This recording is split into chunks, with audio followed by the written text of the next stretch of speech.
સંદેશ ન્યૂઝમાં આપનું સ્વાગત છે। દેશના વડાપ્રધાન નરેન્દ્રભાઈ મોદીના વ્યક્તિત્વ અને સિદ્ધિઓને રજૂ કરતા પ્રદર્શનનો નડિયાદમાં પ્રારંભ કરાયો। દેશના વડાપ્રધાન નરેન્દ્રભાઈ મોદીના વ્યક્તિત્વ અને તેમના વડપણ હેઠળ સરકારની સિદ્ધિઓને રજૂ કરતી પ્રદર્શનીનો નડિયાદમાં શુભારંભ થયો। વોકવે ગાર્ડન, પીચ કેનાલ, પીચ રોડ, નડિયાદ મુકામે ખેડા જિલ્લા ભાજપ પ્રમુખ અજયભાઈ બ્રહ્મભટ્ટ સહિત અન્ય હોદ્દેદારો, પદાધિકારીઓ અને કાર્યકરોની ઉપસ્થિતિમાં આ પ્રદર્શન ખુલ્લું મુકાયું હતું। આ પ્રદર્શનના શુભારંભ પ્રસંગે ખેડા જિલ્લા ભાજપ પ્રમુખ અજયભાઈ બ્રહ્મભટ્ટે જણાવ્યું કે દેશના વડાપ્રધાન નરેન્દ્રભાઈ મોદીએ જ્યારથી રાજ્ય અને કેન્દ્ર સરકારમાં સત્તાની બાગડોર સંભાળી ત્યારથી રાજ્ય અને રાષ્ટ્રએ વિકાસના અનેક સોપાન સર કર્યા છે।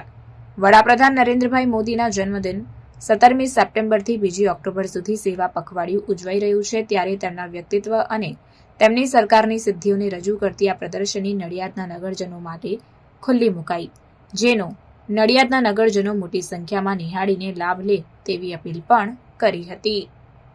17 સપ્ટેમ્બર 2024 નરેન્દ્રભાઈ મોદી આપણા દેશના શ્રદ્ધેય વડાપ્રધાનશ્રીનો જન્મદિવસ છે।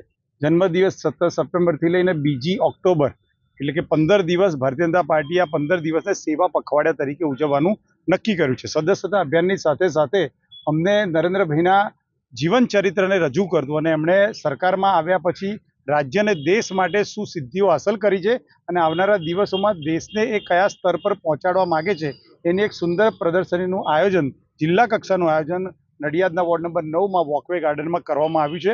સૌ દેશના નાગરિકો અને ભારતીય જનતા પાર્ટીના કાર્યકર્તાઓ આ પ્રદર્શની અવશ્ય જુએ અને લગભગ અઠવાડિયા સુધી આ પ્રદર્શની અહીંયા આગળ ચાલુ રહેશે। પ્રાર્થના સંદેશ ન્યૂઝની તમામ લેટેસ્ટ અપડેટ્સ માટે ચેનલને હમણાં જ લાઇક, શેર અને સબસ્ક્રાઇબ કરો।